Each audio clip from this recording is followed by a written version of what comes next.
11 décembre 1994. Un avion de Philippine Airlines en est à sa deuxième heure de vol de sa deuxième étape entre Manille et Tokyo. Un de ses passagers est loin de se douter qu'il est assis sur une bombe à retardement. L'explosion endommage les commandes de vol. Si les pilotes n'arrivent pas à reprendre le contrôle de l'appareil, l'avion risque de s'écraser dans le Pacifique.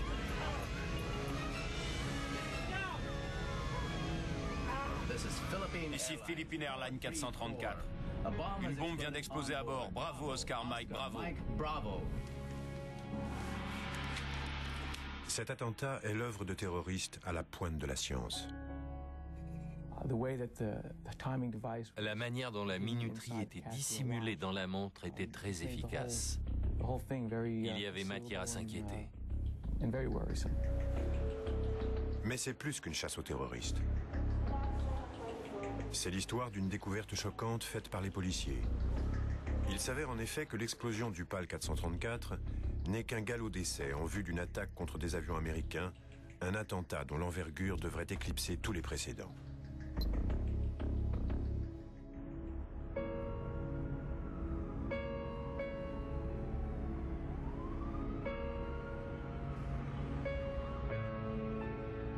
Le soleil va bientôt se lever en ce 11 décembre 1994. Tandis que le 1,5 million d'habitants de Manille dort encore, Amaldo Forlani, 26 ans, s'apprête à se lever.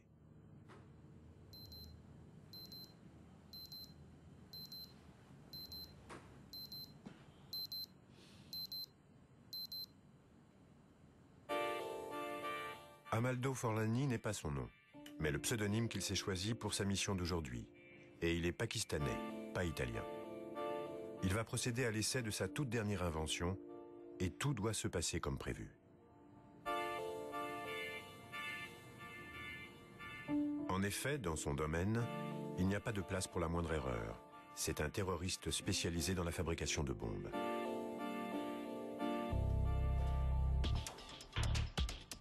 Il range très soigneusement son engin composé d'un explosif liquide.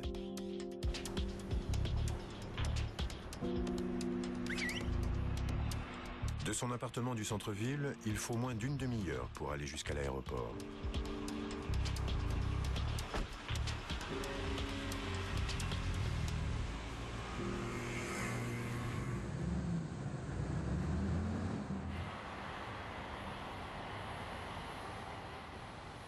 Il arrive largement en avance pour prendre le vol de 5 heures du matin de Philippine Airlines.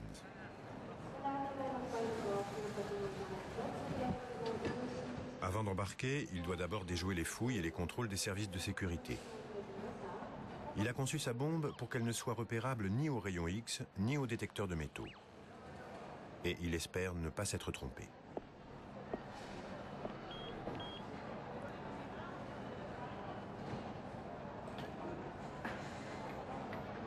Il s'est acheté un billet au nom d'Amaldo Forlani et en bon faussaire, il s'est fabriqué un faux passeport italien à cette identité.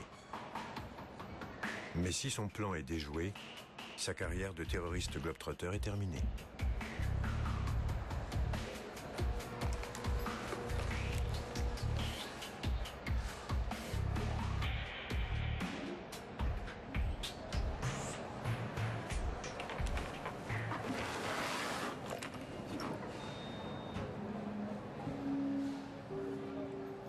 Après avoir fait franchir à sa bombe toutes les procédures de sécurité, il peut embarquer. La destination finale du vol PAL 434 est Tokyo. Mais il va d'abord faire un arrêt dans la station balnéaire de Cebu, à un peu plus de 450 km au sud de Manille. C'est là que le terroriste descendra.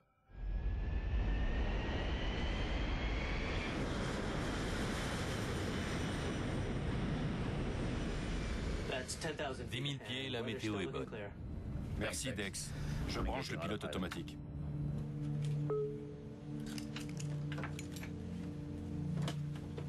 Mesdames et messieurs, bonjour. Ici le commandant de bord Ed Reyes. Bienvenue à bord du vol 434 entre Manille et Cebu au sud, puis en direction de l'aéroport de Narita à Tokyo. Le vol 434 est sous les ordres du commandant Ed Reyes. Cet ancien pilote de l'armée de l'air vole pour Philippine Airlines depuis 9 ans. Heure d'arrivée prévue 5h25. Pour cette première étape, l'avion est relativement désert et les passagers sont disséminés sur les 400 sièges du gros porteur. Aussi, après le décollage, le terroriste change de place et il s'assoit sur le siège 26K, directement au-dessus du réservoir central de certains 747.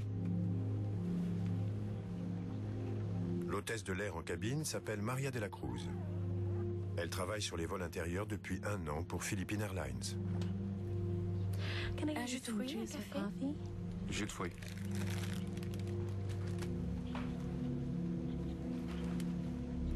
Notre homme doit ensuite trouver les toilettes vides pour assembler sa bombe. Cette opération ne prend que quelques minutes, mais elle exige une concentration totale.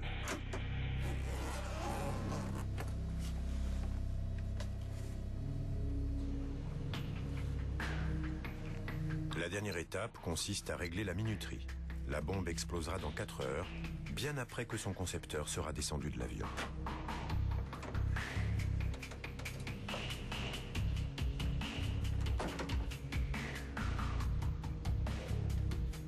Il dissimule ensuite l'engin dans la poche du gilet de sauvetage logé sous son siège. Et change à nouveau de place.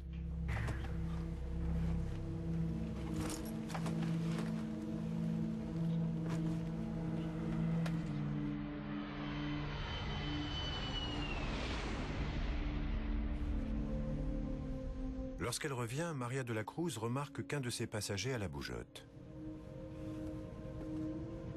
Elle se souviendra aussi qu'il n'aura pas touché son petit déjeuner. À part ça, le reste du vol se déroule sans anicroche.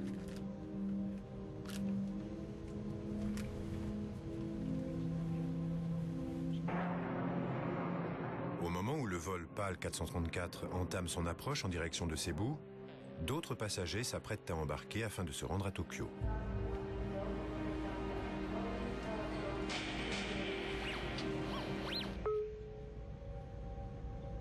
PNC, préparez l'atterrissage. Passez les portes sur automatique.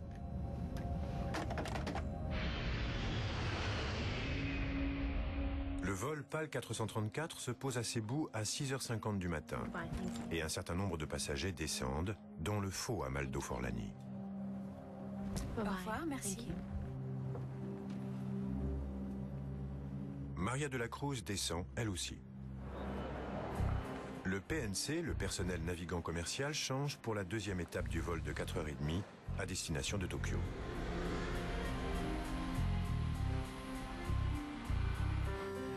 « 256 passagers embarquent à bord du vol en provenance de Manille. Pour la plupart, ce sont des Japonais. Parmi eux, un ingénieur de 24 ans, Haruki Ikegami. Il a hâte de rentrer chez lui à Tokyo après son premier voyage à l'étranger.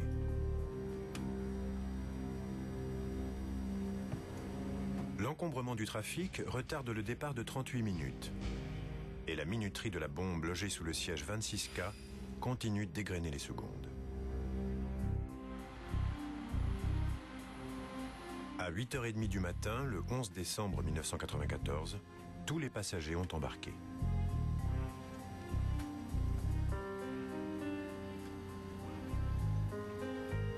Aucun d'eux n'a conscience que 2 heures plus tôt, un terroriste a dissimulé une bombe à retardement sous un siège.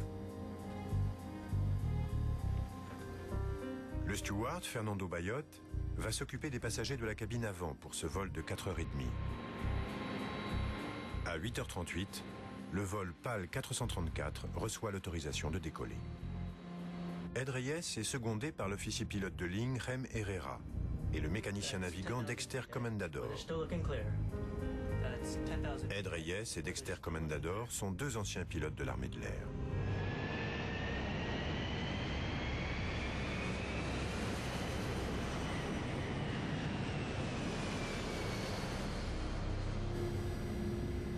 Haruki Ikegami occupe le siège 26K, celui où le faux Amaldo Forlani s'est installé pendant un moment lors de la première partie du vol. Plusieurs passagers sont en fait des collègues de travail qui participent à un voyage organisé comme Keisuke Aoki et Masaharu Mochizuki.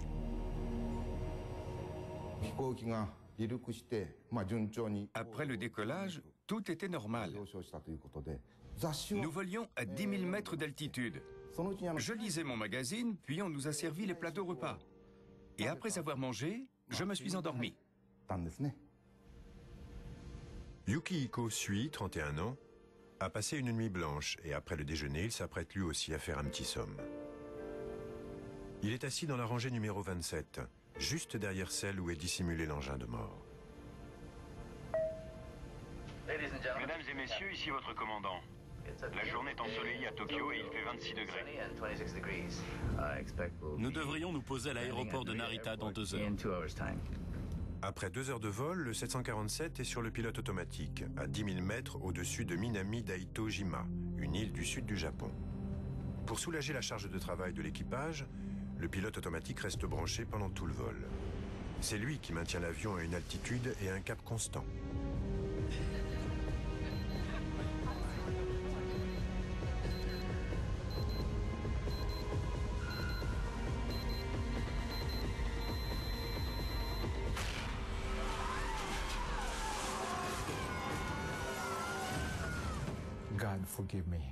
Dieu pardonne-moi, c'est ce que je me suis dit.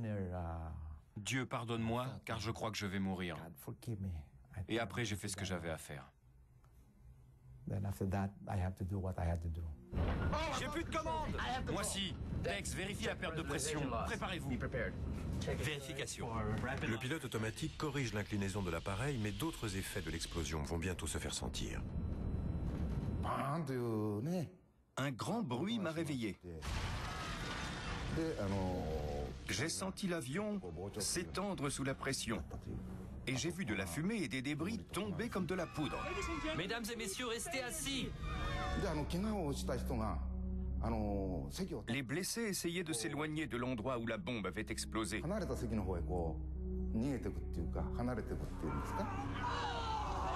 Asseyez-vous. Je me suis levé et j'ai vu que beaucoup de gens saignaient. J'ai cru que ma vie touchait à sa fin. Restez à votre place. La première tâche du PNC consiste à empêcher les gens de quitter leur siège. Yukihiko Sui, qui était assis dans la rangée derrière le siège piégé, est grièvement blessé aux 2 jambes. Le steward Fernando Bayot l'évacue de la zone de l'explosion.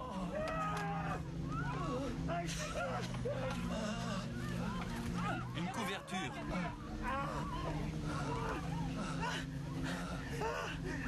S'il vous plaît, asseyez-vous et attachez vos ceintures. Fernando Bayot s'occupe ensuite d'Haruki Ikegami, qui a été englouti par le trou provoqué par l'explosion du siège 26K. J'ai vu cet homme.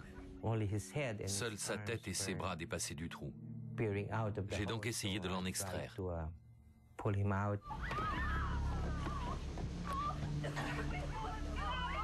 Après avoir dégagé Haruki Ikegami, Fernando Bayot constate qu'une partie de ses membres inférieurs a disparu.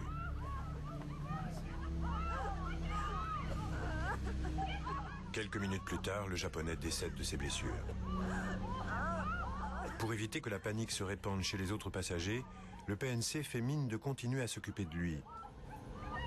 Puis Fernando Bayot contacte le commandant de bord. Commandant. D'accord. Maintenez le calme, que les passagers restent assis. Il y a eu une explosion rangée 26, un mort et plusieurs blessés. La cabine est en fumée et il y a un trou dans le plancher. Va inspecter les dégâts, Dex. D'accord. Ed Reyes craint que l'explosion n'ait perforé le revêtement de l'avion, ce qui entraînerait une dépressurisation intempestive de la cabine et exigerait qu'il procède à une descente d'urgence. Il y avait un trou béant à côté. Et si une petite fissure apparaissait sur le revêtement de l'avion, elle risquait sûrement de tout faire céder et de nous aspirer à l'extérieur.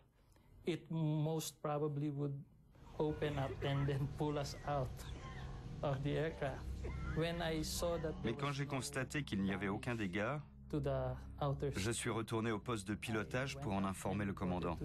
Nous sommes partis du principe que le système de pressurisation tiendrait bon. Juste après l'explosion, le volant du copilote tourne brutalement à droite et l'avion fait de même. Le pilote automatique corrige instantanément, mais très vite. Ed Reyes découvre que ce dernier a été endommagé par la déflagration. J'ai annoncé que j'allais faire tourner l'avion en utilisant le pilote automatique, mais il n'y a eu aucune réaction. J'avais beau essayer de descendre ou de monter, d'aller à gauche ou à droite, rien ne se passait. Et là j'ai dit, on a un problème. Et ce n'est pas le seul auquel il doit faire face. En cabine, un des blessés a besoin de soins médicaux d'urgence. Tokyo étant encore à 2h30, Ed Reyes décide de se poser à l'aéroport de Naha, sur l'île d'Okinawa, environ 75 km à l'ouest, et il ordonne à son OPL de lancer le Mayday. Yes, sir. Naha, PAL 434 Heavy, nous déclarons une urgence suite à explosion, blessé à bord. Demandons autorisation d'atterrissage d'urgence à Naha. Aurons besoin des services de secours. PAL 434, Naha, veuillez répéter s'il vous plaît. Naha, PAL 434 Heavy, nous déclarons une urgence suite à explosion, blessé à bord. Demandons autorisation d'atterrissage d'urgence à Naha. Les hommes ont du mal à faire comprendre aux contrôleurs japonais qu'il s'agit d'une urgence. Naha, Philippine Airlines 434, niveau de vol 330. Une bombe a explosé à bord. Bravo, Oscar Mike, bravo. Explosion. Demandons autorisation d'atterrir d'urgence à Naha. Puis c'est le silence. Et on a entendu la voix d'un contrôleur, un Américain. Philippine 434, je prends le relais. Ce contrôleur se trouve dans une base américaine à Okinawa. Tournez à gauche.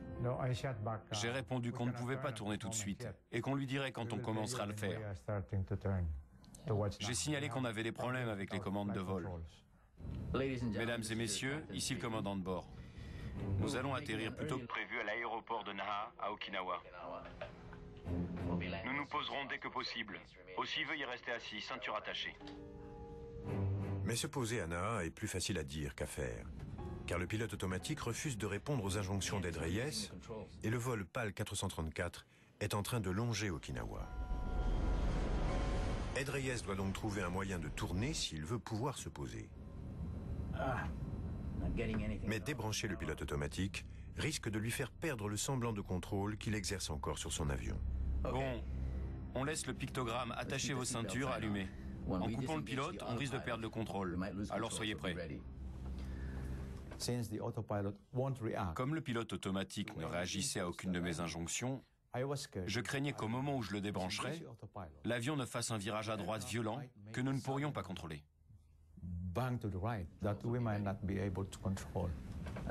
À 3, je le débranche. 1, 2, 3.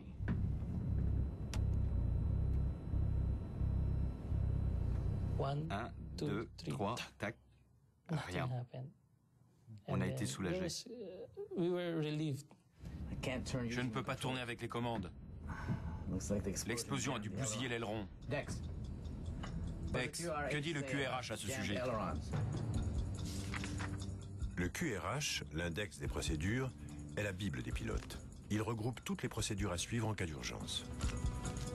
Commande de vol bloquée, utilisez toute la force possible, celle des 2 pilotes si nécessaire. D'accord. Forçons.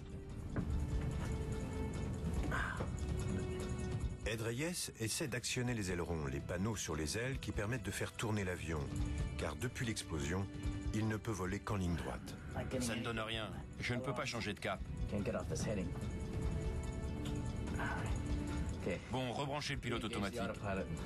On va essayer autre chose. L'atterrissage prend bien plus longtemps que prévu. On nous a dit que ça ne prendrait qu'une vingtaine de minutes. Mais il s'est écoulé une bonne heure avant qu'on atterrisse. C'était très effrayant.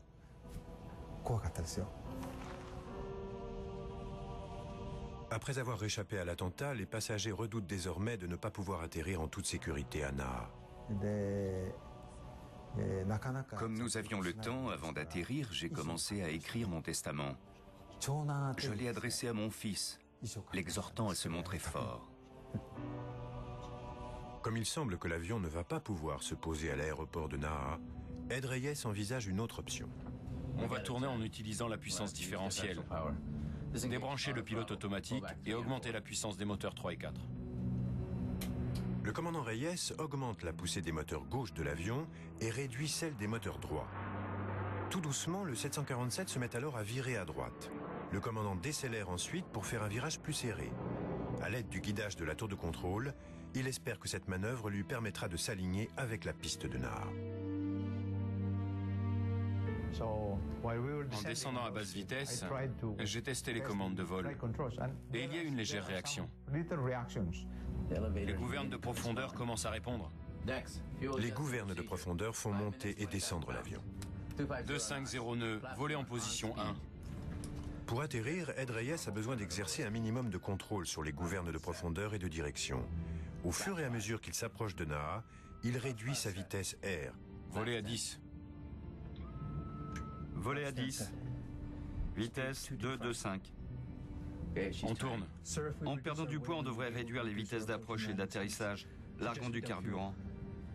C'est d'accord. Ed Reyes ordonne aux mécaniciens navigants de purger 36 tonnes de carburant. Cet allègement permettra d'exercer moins de contraintes sur le train d'atterrissage et les freins au moment de l'impact. J'ai été terrifié lorsque j'ai vu la traînée de fumée derrière chaque aile. J'ai cru que quelque chose brûlait et qu'il y aurait une autre explosion. L'atterrissage approchant, Ed Reyes se demande si la bombe n'a pas occasionné d'autres dégâts que l'équipage n'aurait pas encore remarqués. Je ne sais pas si le train va tenir. Attachez-vous. Je préviens le PNC. Il a informé le responsable du personnel en cabine qu'il n'était pas sûr que le train d'atterrissage tienne. Et dans ce cas, il fallait se tenir prêt pour l'évacuation. Soit ça marche, soit vous mourrez, mais vous ne pouvez plus rien faire.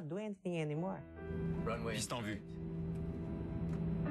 N'exerçant qu'un semblant de contrôle sur son appareil, Ed Reyes se prépare pour l'atterrissage le plus risqué de sa carrière.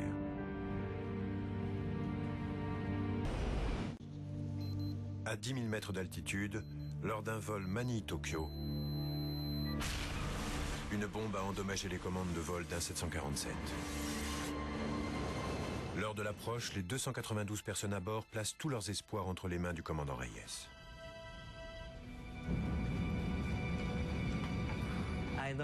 Tout le monde avait peur, tout le monde. Je le sais.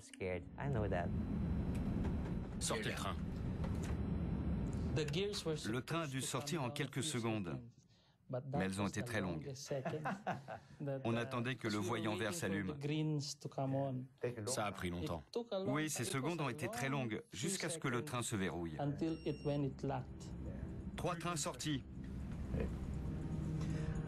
Je débranche le pilote automatique pour atterrir en manuel. Dex, surveille le taux de descente et indique-moi l'altitude et la vitesse. Volez à 30 degrés. 500 pieds sur l'axe. Volée à 30. Occupe-toi des gouvernes de profondeur. Pousse à mon signal.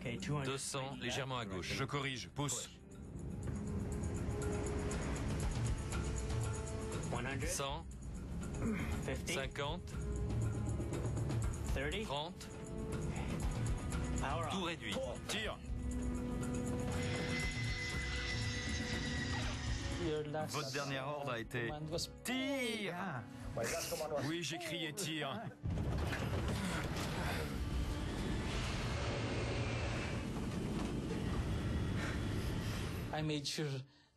J'ai bien vérifié que les automanettes étaient coupées pour qu'on ne remette pas les gaz, mais qu'on reste au sol.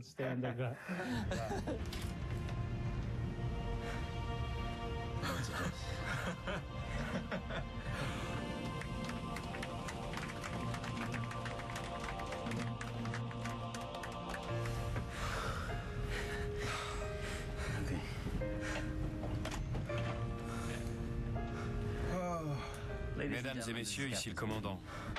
Merci de votre coopération et de votre patience. Les services de secours sont en route et vont vous faire sortir dès que possible. Merci.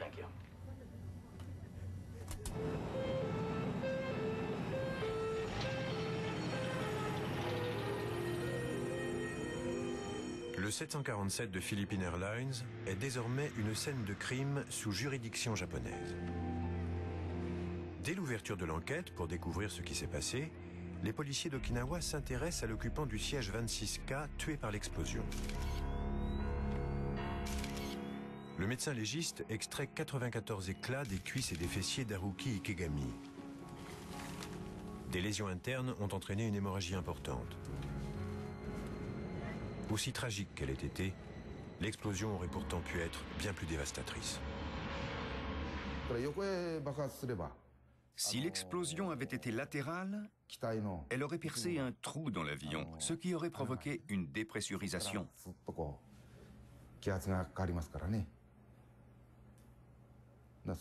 Donc, dans un sens, c'est bien que l'explosion ait été verticale. Mais nous devons nous souvenir de la victime. Sa mort nous a sauvés.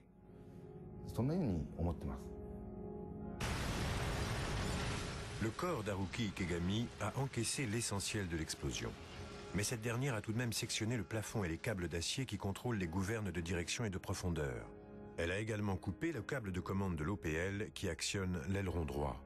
Il s'agit d'une des gouvernes placées sur les ailes qui permettent à l'avion de tourner.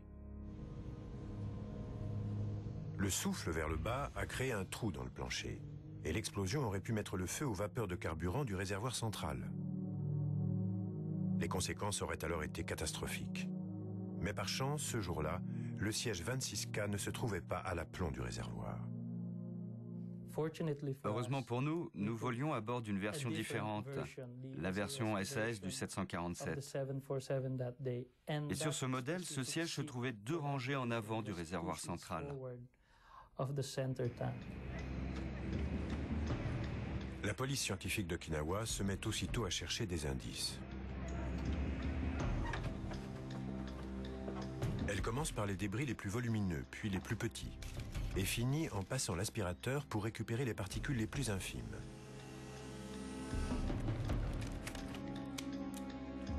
Les enquêteurs japonais n'arrivent pas à identifier le détonateur. Mais en mettant de côté les fragments de métal, de plastique et de fils électriques qui ne font pas partie de l'avion, ils arrivent à reconstituer certains des composants de la bombe.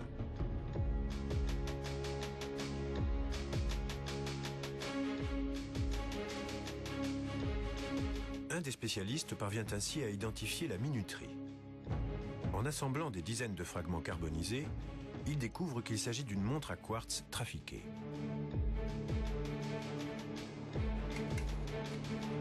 Les enquêteurs découvrent aussi qu'une des piles de 9 volts de la bombe n'est commercialisée qu'aux Philippines. C'est un autre indice tendant à prouver que le poseur de bombe opère depuis ce pays. Le directeur adjoint de la police philippine, Avelino Razon, est mis sur l'affaire. Fin 1994, nous avions déjà commencé à recevoir des renseignements, des rapports des services secrets, selon lesquels certains individus provenant du Moyen-Orient se trouvaient aux Philippines. La nuit du 6 janvier 1995, environ 4 semaines après l'attentat du PAL 434, la police philippine a un coup de chance. Le terroriste a fait appel à un complice pour produire à grande échelle sa bombe indétectable dans son appartement de Manille.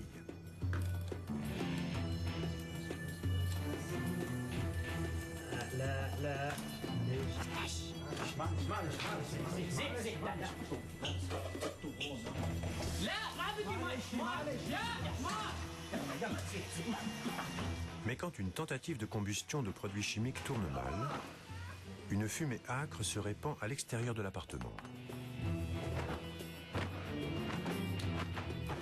Et elle attire l'attention du concierge qui vient aux nouvelles. Que se passe-t-il? Désolé, on a fait brûler quelque chose, mais on a éteint le feu. Toutes les fenêtres sont ouvertes, la porte est fermée, tout ira bien. Ouvrez la porte. Non, la fumée va aller dans le couloir.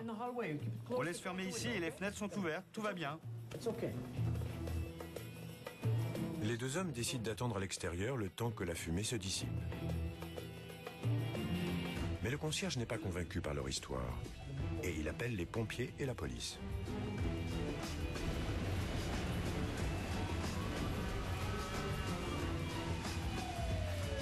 À l'arrivée des pompiers, la fumée a disparu. Et les soldats du feu repartent après une vérification d'usage.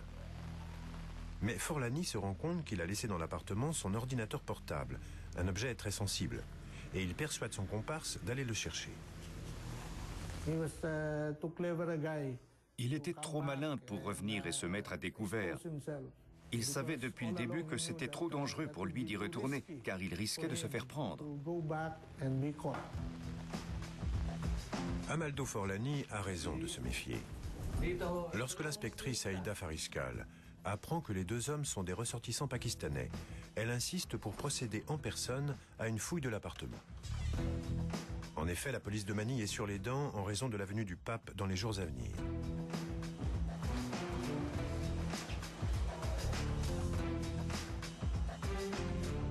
Et la découverte d'Aïda Fariskal confirme ses craintes les pires au sujet des locataires.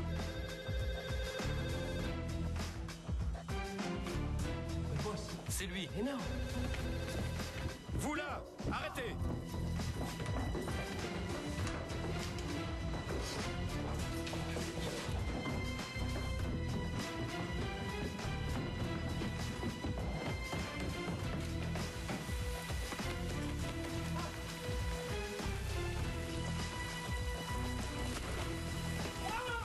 Le tir surprend le fuyard qui trébuche sur un palmier abattu. Mais le policier découvre alors qu'il n'a pas de menottes. Le concierge en improvise avec le cordon de son coupe-vent. Pendant ce temps, Amaldo Forlani s'évanouit dans la nature. Avelino Sonirazzon est un des premiers hauts gradés à arriver à l'appartement. L'incident de l'appartement a été l'élément qui nous a ouvert les yeux. Une cellule d'Al-Qaïda opérait déjà à ce moment-là aux Philippines. La police philippine sait qu'elle a décroché le gros lot et informe Interpol, Scotland Yard et le FBI. Lorsque la nouvelle parvient au groupe antiterroriste interservice à New York, elle attire immédiatement l'attention d'un agent spécial du FBI. Depuis 2 ans, il est aux trousses d'un terroriste du nom de Ramzi Youssef. Forlani et Youssef ne seraient-ils qu'une seule et même personne? On s'intéressait à lui depuis 1993. À l'époque, c'était le fuyard numéro 1. En passant l'appartement au peigne fin, les policiers philippins trouvent toujours plus d'indices reliant Amaldo Forlani à l'explosion du vol PAL 434.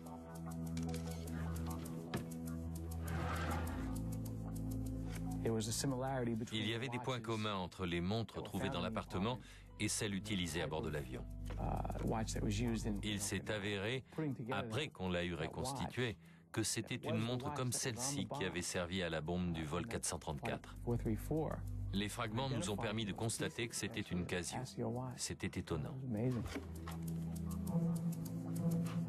Youssef est un faussaire de talent. Et les enquêteurs dénichent plusieurs pièces d'identité avec des noms différents et des photos sur lesquelles il a toujours un air différent. Mais une de ces pièces présente un intérêt particulier. Comme pour nous narguer, sa carte d'identité était datée du jour de l'attentat au World Trade Center. Donc on a su que c'était bien Ramzi Youssef qui occupait cet appartement.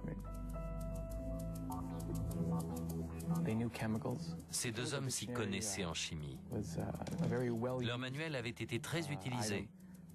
Des passages étaient soulignés. On l'avait lu, annoté. Il s'en servait très souvent. Je ne me souviens pas du chiffre exact, mais il devait y avoir une centaine de traces papillaires de Youssef dessus. Il s'y connaissait en électronique. La manière dont la minuterie était dissimulée dans la montre était très efficace. Il y avait matière à s'inquiéter. Mais l'identification du poseur de bombes du vol PAL 434 et la découverte de son atelier de fabrication sont autant de mauvaises nouvelles pour les responsables de la sécurité aéroportuaire. Ramzi Youssef circule dans le monde entier. Et il a trouvé un moyen de franchir les barrières de sécurité avec des bombes de petite taille, mais qui, soigneusement posées, peuvent faire exploser un avion de ligne, tuant ainsi des centaines de gens. Et l'homme est toujours en cavale.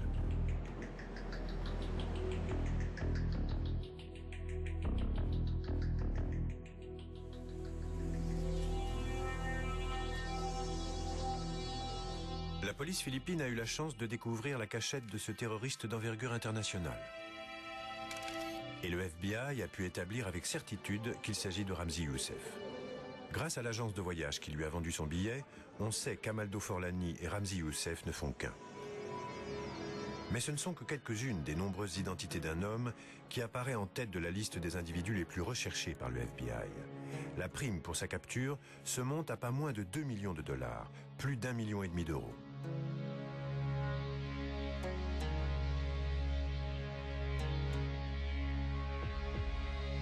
Cet homme, dont le vrai nom serait Abdul Karim Basit, est né et a grandi au Koweït où son père travaillait comme ingénieur.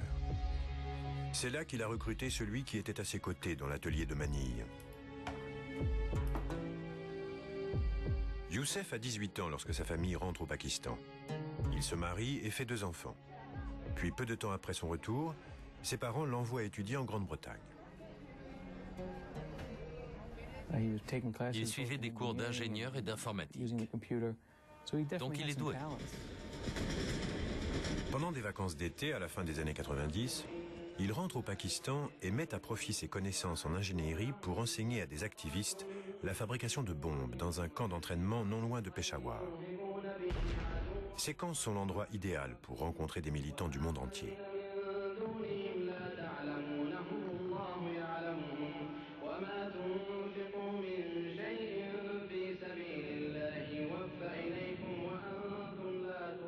En septembre 1992, Ramzi Youssef s'envole pour New York afin d'y préparer une attaque de grande envergure. À son arrivée à l'aéroport John Kennedy, il présente un faux passeport irakien et demande l'asile politique. Le subterfuge réussit et il parvient à entrer aux États-Unis. 6 mois plus tard, le 26 février 1993, une bombe artisanale de très forte puissance explose dans le parking situé sous le World Trade Center. Elle tue 6 personnes et en blesse des centaines. Les dégâts se chiffrent à 500 millions de dollars, près de 420 millions d'euros. Le soir même, Youssef est à bord d'un avion qui le ramène chez lui, au Pakistan. C'était un homme d'action qui aimait faire les choses lui-même, et son seul succès ne lui suffisait pas. 18 mois après l'attentat du World Trade Center, Youssef arrive à Manille pour peaufiner la bombe qu'il va poser à bord du vol PAL 434. D'après Avelino Razzone, la capitale philippine est à son goût. Ramzi Youssef aimait profiter de la vie. C'était un homme à femme, il avait beaucoup de petites amies et il aimait faire la fête. Il buvait aussi beaucoup. Il profitait de la vie. En fait, les terroristes ressemblent à Monsieur Tout-le-Monde. Après l'attentat du vol 434, il fait appel à un ami d'enfance, Abdul Hakim Mourad, pour qu'il lui donne un coup de main. Mais le 6 janvier 1995, 2 semaines après son arrivée, Mourad est arrêté et transféré au quartier général de la police pour interrogatoire. Il faut 67 jours pour lui extorquer les détails de l'opération.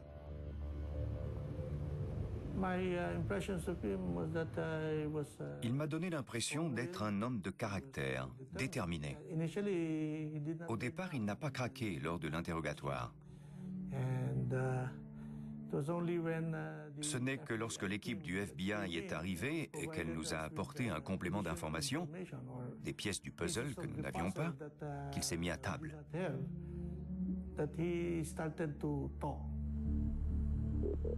On découvre des traces infimes d'explosifs à bord du 747 de Philippine Airlines.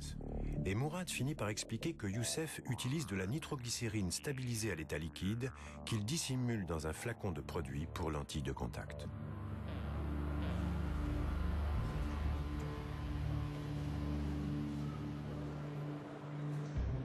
Mourad explique qu'il dissimule les composants les plus susceptibles d'éveiller les soupçons dans ses talons de chaussures. La majeure partie des détecteurs d'aéroport ne repèrent que les éléments métalliques s'ils se trouvent plus haut que la cheville. Il était d'un calme olympien, voire un peu désinvolte vis-à-vis des explosifs. Pour transporter un flacon de nitroglycérine dans un avion, il faut être fou. Les aveux de Mourad concernent également les faits et gestes de Youssef après son passage à la sécurité de l'aéroport. Un jus de fruits, un café? Jus de fruits.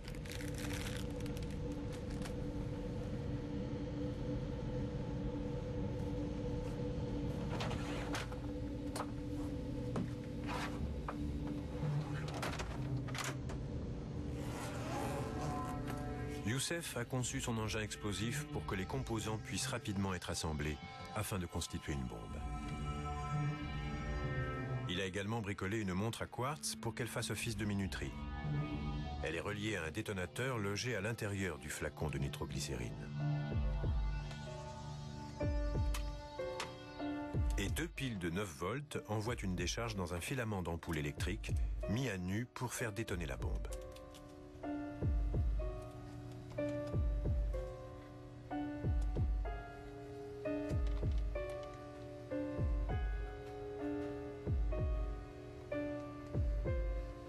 Il règle l'engin pour qu'il explose 4 heures plus tard. Normalement, l'avion devrait être à son altitude de croisière au-dessus du Pacifique.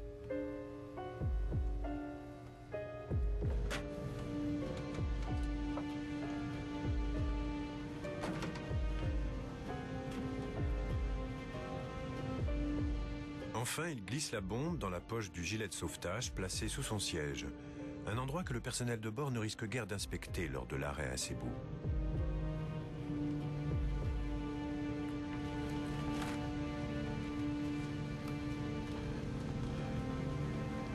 Et à sa descente d'avion, il disparaît.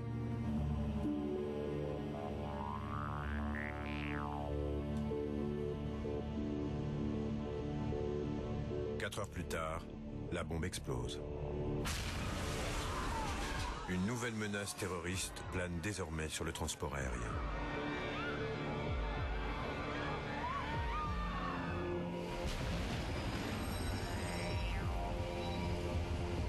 Les aveux de Mourad confirment les soupçons de Frank Pellegrino. C'est le genre de plan complexe qu'il attend d'un homme comme Ramzi Youssef. Mais Mourad continue de vider son sac.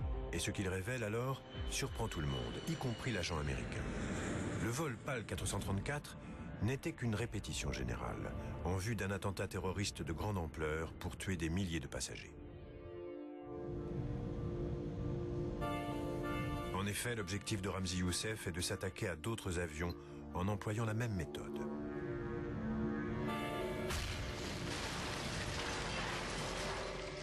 Et pour l'heure, il reste introuvable. Les agents du FBI trouvent des indices de sa préparation minutieuse dans des dossiers cachés sur le portable qu'il voulait que son complice lui ramène.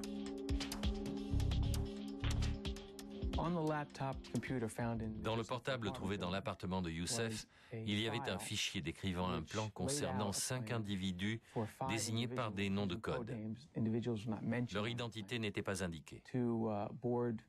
Ils devaient embarquer chacun dans 3 avions pour y déposer des bombes avant de rentrer chez eux. Ils espéraient qu'en posant ces engins et en réglant la minuterie, toutes les bombes exploseraient dans un intervalle de 6 heures.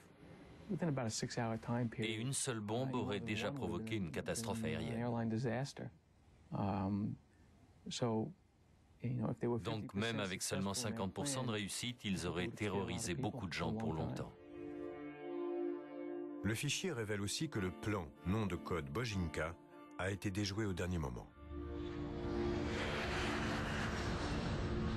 La pose des bombes à bord d'une douzaine d'avions américains devait tuer 4000 passagers. Et la vague d'attentats de Youssef devait commencer moins de 2 semaines après la découverte de sa planque de manille. Au moment où Frank Pellegrino et ses collègues du FBI arrivent aux Philippines, Youssef s'est envolé depuis longtemps. C'était une source d'inquiétude et une occasion manquée. Mais dans un bon nombre d'affaires de ce genre, les gens en cavale finissent par rentrer chez eux. Tous en ressentent le besoin. L'enquête s'est donc recentrée sur le Pakistan. Le FBI lance une campagne d'information dans ce pays expliquant qu'il y a 2 millions de dollars à la clé pour celui ou celle qui permettra d'arrêter Ramzi Youssef. Et cette stratégie s'avère payante. La dernière recrue en date de Youssef pour un attentat à bord d'un avion vend la mèche. Le jour où le poseur de bombes doit quitter son hôtel d'Islamabad, les forces spéciales de la police pakistanaise interviennent.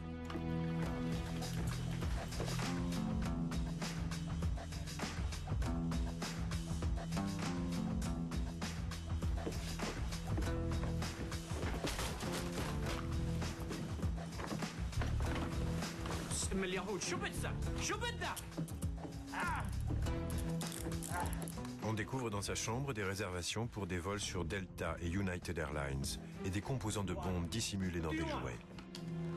Vous êtes qui? Vous avez un mandat? L'informateur reçoit sa récompense pour avoir évité un nouvel attentat à bord d'un avion.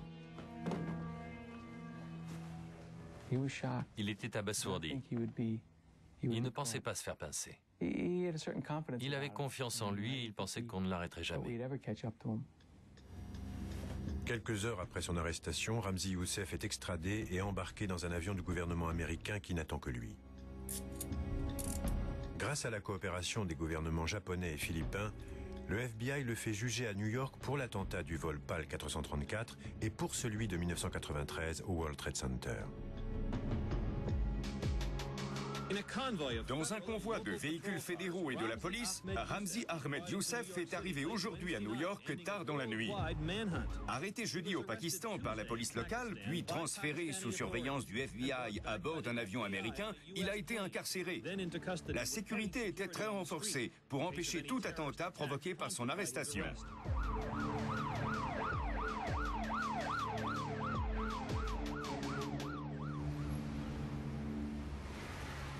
Lors de son procès, un an plus tard, il décide d'assurer lui-même sa défense, malgré l'avis contraire du juge. Il s'en tire mieux que prévu, mais il est malgré tout déclaré coupable de tous les chefs d'accusation portant sur l'attentat du vol PAL 434 et coupable de conspiration en vue d'un attentat pour faire sauter 12 avions de ligne américains.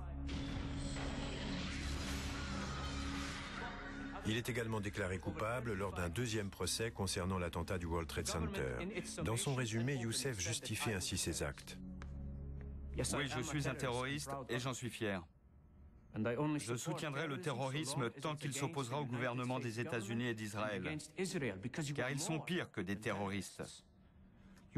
Bien que pakistanais, il se déclare palestinien de cœur et explique que les bombes du vol 434 et du World Trade Center sont des châtiments à l'encontre de la politique étrangère américaine, pro-israélienne et anti-palestinienne. Hypocrite! Pour ces deux crimes, il est condamné à 240 ans de prison. Le juge recommande une incarcération à l'isolement à vie dans la prison la mieux surveillée des États-Unis, située à Florence, dans le Colorado. C'est là que sont enfermés les criminels les plus endurcis et les plus dangereux, et c'est là que Ramzi Youssef passera le restant de ses jours, cloîtré dans une cellule, 23 heures sur 24.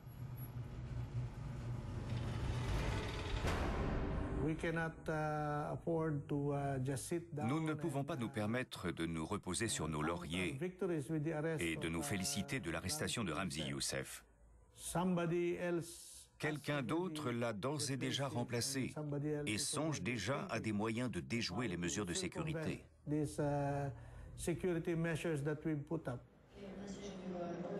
Dans l'année qui a suivi l'attentat du vol 434, la FAA, l'équivalent de la Direction générale de l'aviation civile, a homologué un détecteur d'explosifs. Pas une seule compagnie américaine ne l'a acheté. Et ça n'est qu'au lendemain du 11 septembre 2001 qu'une loi a été votée obligeant les aéroports américains à s'en munir. Mais les modèles les plus fiables sont chers ou trop lents, et leur utilisation est encore limitée. Un vieux dicton dit « Nous devons avoir raison à chaque fois. Un terroriste, rien qu'une seule fois. » Même s'il n'y a eu aucune tentative réussie pour poser une bombe à bord d'un avion de ligne depuis l'épisode du vol 434, ceux qui oublieront le passé risquent fort de le revivre.